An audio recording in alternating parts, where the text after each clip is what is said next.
এই ছিল 5টা স্টেপ। এরপর যেটা করবেন সেটা হচ্ছে, মনে করুন আপনার মনে পড়েছে যে কেউ একজন আপনার প্রশংসা করেছেন, তাই আপনার ভালো লেগেছে। তো সেই প্রশংসা বাক্যটা আপনি নোটপ্যাডে লিখুন নিজের নাম দিয়ে। আমি আমার বাবার কথা ভাবি, বাবা সবসময় বলতেন তুই ভীষণ ভালো। তাহলে আমি যখন এই প্র্যাকটিসটা করবো, আমি কি লিখবো? আমি লিখবো, মনোজিতা তুমি ভীষণ ভালো একটা মানুষ। বা আমার মা আমাকে বলতেন তুই ভীষণ প্রাণোচ্ছল। আমি কি লিখবো? মনোজিতা তুমি ভীষণ প্রাণোচ্ছল একটা মানুষ। আমার ভাই আমাকে প্রায়শই বলে যে তুই না ভীষণ পজিটিভ দিলি ভাই। তাহলে আমি কি লিখবো?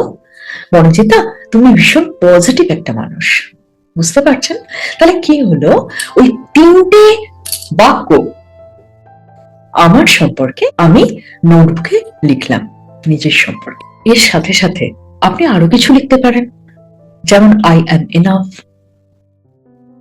আমি যথেষ্ট, আমি যথেষ্ট আত্মবিশ্বাসী, আমি পারবো, আমি পারি। নিজের সম্পর্কে প্রশংসা বাক্য আপনি আপনার সঙ্গে রাখা ওই নোট বইটায় লিখবেন।